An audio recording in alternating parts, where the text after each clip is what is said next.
We're now on April 1st, Metro's 50th birthday with the General Sessions Courts. And Judge Mike Mondelli and Warner, if you could make an introduction of yourself and your colleague, and then make whatever presentation you'd like to make. Mr. Mayor, could I make a pre-opening remark and publicly thank Mr. Riebling and his staff for scheduling these hearings to accommodate my schedule so that I could take care of JIS and as presiding judge of General Sessions Court all back to back. Mr. Riebling, I want to thank you for that juggling of the schedule for my benefit.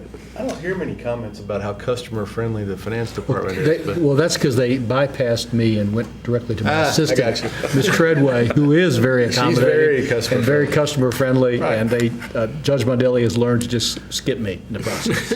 But I thank you publicly. Thank you. I appreciate that, Your Honor. It saves a lot of time. As you know or may not know, we have over 100 employees in the General Sessions Court of Davidson County. 10% of those employees, about 10% of those employees, 11 of us are judges. The rest of those employees are made up of secretarial help, probation officers, and court officers and staff and traffic school. And we have been asked for the 6th consecutive year in a row to produce a budget that reflects a reduction of sorts. And with those 100 employees, over the last calendar year, the General Sessions Court has been able to dispose of over 372,000 cases. That's criminal cases, civil cases, traffic cases. As you know, General Sessions Court is a limited jurisdictional court, but an unlimited numbers court, based, as you can see from those numbers.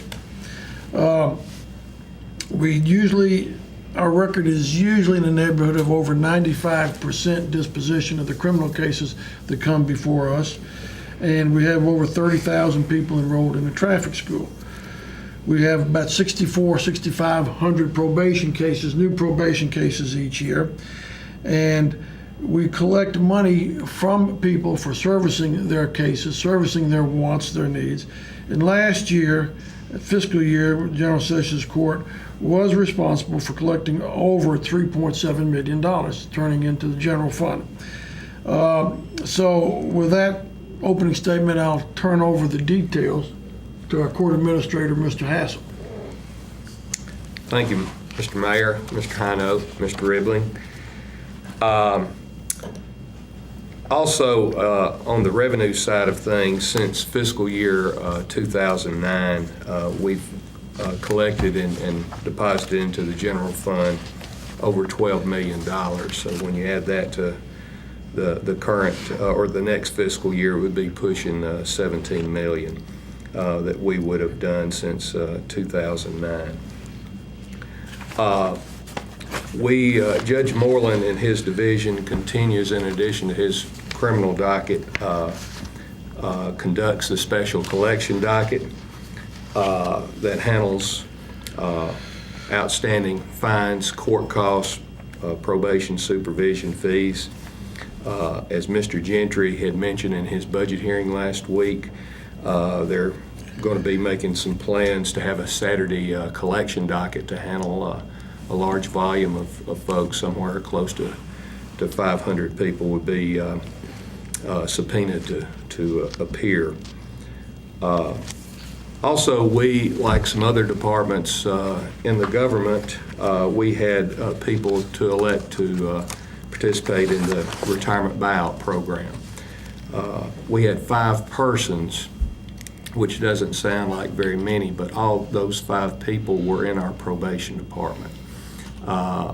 They had a grand total of almost 128 years of experience. As a result of that, at the direction of the finance director, we have, in consultation with our new probation director, Mr. Bob Green, we're restructuring the probation department that would generate significant savings on the long term. We're reducing our administrative costs.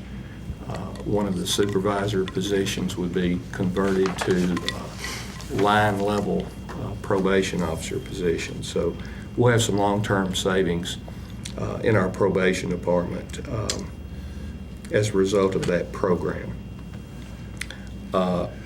As Judge Mondelli referenced, we submitted our impact of the 2% reduction. In this case is $197,500. Like a lot of departments, it is difficult to come up with that kind of money. 25% of our payroll is the judges. The 11 judges compose 25% of our payroll. So any type of reduction impacts 75% of our operation, since by statute we can't eliminate judges' positions or reduce their salaries in the middle of a term. The options that we submitted were two options, one of which I think we had submitted last year was outsourcing the online traffic school to the National Safety Council or to another organization. It would result in some cost savings, but it would also result in loss of revenue to the government. That would not result in a loss of personnel. The other option that the judges considered was eliminating a shift of night court, which we've kind of tossed about before when asked to reduce our budget. And that would result in the laying off of 2 positions, but it would shift that responsibility to the criminal court clerk's office and kind of roll the system back to where it was several years ago, 30 or more years ago, when the criminal court clerk's office had warrant and bond staff that would handle some of these issues. And so that's not very advisable, I don't think, of having 9 law-trained commissioners handling those types of cases at night on the 3rd shift. The only improvement item that we submitted was the cost of living pay increase that's authorized by the Metro Charter, that the General Sessions judges' salaries be the same as the trial level judges' salaries in Davidson County. And that's the only improvement item that we had submitted.